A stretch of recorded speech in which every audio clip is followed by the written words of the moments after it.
You know when you order pizza on Domino's or Little Caesars and you check the calories, 2,000 calories for the whole thing, and you ask yourself, I gotta do what I gotta do, right? And like, now let's change the idea that pizza has to be a cheap meal. Make it such that you can have pizza a day, every single day. Neapolitan-style pizzas offer you both high protein, relatively low fat, and a great taste. And it looks great in your Instagram photos. And realistically, you don't need that many ingredients to make this whole thing come true. To make the dough, what you're gonna need is 00 flour. This is different from your traditional bread flour or all-purpose flour. It's much more finer, has a higher protein content. If you're gonna use traditional bread flour, you're gonna have to use a little bit less water for it. You're gonna need salt. Sea salt specifically because it's antibacterial. Yeast, ideally you'd be using fresh yeast. I couldn't find any in my local stores. But if you're going to use dry yeast, use half of what you would use for if you're going to use fresh yeast, because this stuff is much more potent. And finally, you're going to need cold water. And this may sound unconventional at first because a lot of recipes call for hot water, but the cold water is going to give it a nice slow rise, which will make it much more airy. It's very straightforward. No cups, no grams, 100% flour, 3% salt, 0.3% yeast, and 65% water. That's it. One pizza is about 250 grams of flour, which means that this will be, I'll edit in the remaining, but one pizza is about 250 grams of flour, and the rest. Step number 1, get a bowl. Get a big bowl, because you're going to be mixing this later. You're going to add your measured out water. Take your measured out salt. Mix it all in until it's completely dissolved. Then you're going to put in your measured out yeast. Oh wait, you might be thinking, yeast and salt don't really mix, which is why you're going to take 10% of the flour that you're going to be using and put it in to act as a buffer so the yeast doesn't die when trying to eat the salt. Now with your water, salt, yeast, and 10% of the flour in, mix it all in until it's completely dissolved. Let this mixture sit for 5 minutes, cover it with a warm damp towel. Now add the remainder of your flour. So it's going to be a bit tough at first. Okay. Now with your dough roughly mixed, plop it out onto the counter and begin kneading. You're going to want to knead it for about 10 to 20 minutes. This helps it develop that chewy taste. Everyone's going to know I don't know how to knead after this. It's honestly such a talent knowing. Okay. Once you're done kneading your dough, transfer it into the bowl and add some oil into it.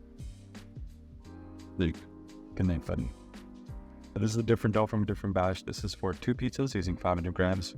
But this is for a day. Take this dough, plop it onto your work surface.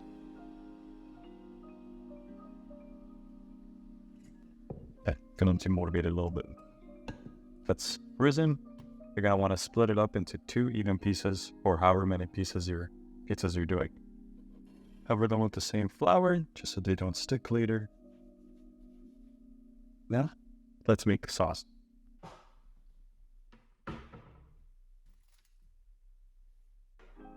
For the sauce recipe, all that you really need is diced tomatoes, 2 onions, and garlic. This is probably too much garlic, but my girlfriend likes garlic, so put them on pan easy. Put it on heat, I guess. Throw some oil on it.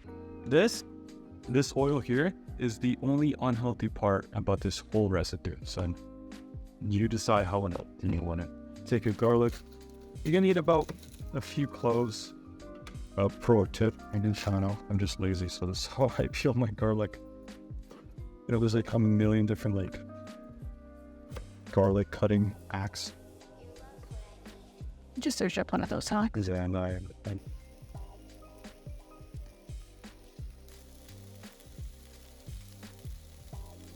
stir it all in.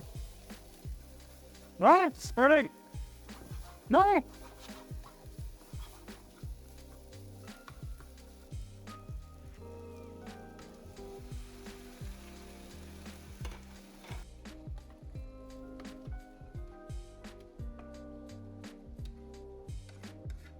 Okay. And then you're just going to want this to evaporate it.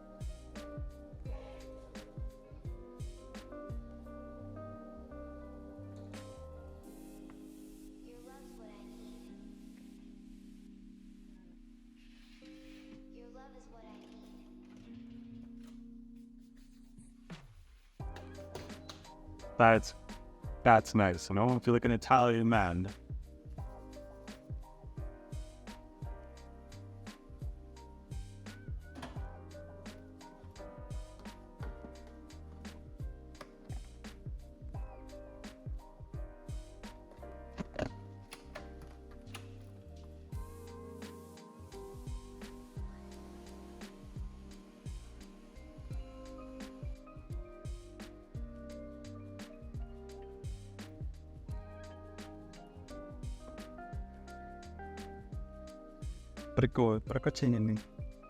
We don't like no basic 3-blend cheese. No.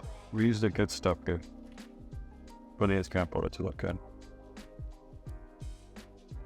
Let's go get some basil from our garden. Man, these freaking bugs keep picking up my basil. I'm gonna move them inside. Look at this, that's so annoying. Bugs. I wonder if you're able to eat that What? with the bug still there. Which one? This may be a bit unconventional. I do not have a pizza oven. You need a pizza oven in order to cook a Neapolitan-style pizza. It's a given. I have a barbecue. I don't have a pizza stone. I have this thing, which has the holes in the middle. It should kind of work, you know, the flame should hit it from the bottom. The flame should still be able to go over top, and some heat should still translate through. Is it a good solution? Yes, we're gonna figure that out. I personally haven't even tried prior to doing this, but give it a shot. You're going to take it. You're gonna take your pizza. Put it in. Oh my god, it fits. That's what she said. No. And now you wait and pray that it doesn't burn. Unfortunately, my barbecue sucks. But in theory, if your barbecue is good, it should have the capacity to reach 700 degrees, which it should, and be able to cook your pizza while it up. If it doesn't, conventionally baked ovens can go up to 500, 550, or 600 if you're bougie, and can do a decent job. This one here, conventionally baked pizza, baked at 500 degrees. And all in, I think they did a really good job. The crust is crunchy, but still pretty airy. I'll show you a second. So it's mostly about the crust. Pretty thin, but it's a good part. Good job for now. Now, I can try it short, but the real person has to try it is Tora. It looks really aesthetic. This is like that. Yeah? Mm-hmm. Good. Yeah, let's go. Yeah. Really hungry.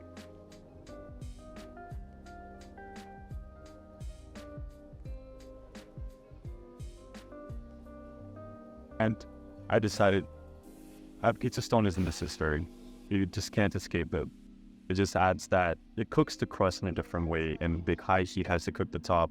It's a perfect symphony, you know, and the pizza stone cooks it. You're not going to get the same without it. For $40.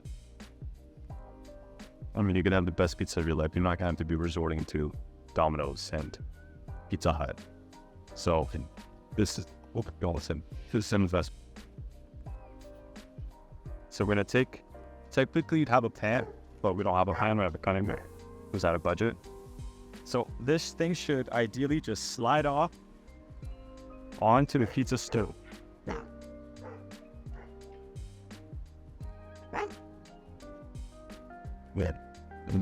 Shit. Oh, fuck. Yeah, it's good enough. Done. No, it's good. It's great. It's just scary. Okay. Now we just wait for like 5 minutes.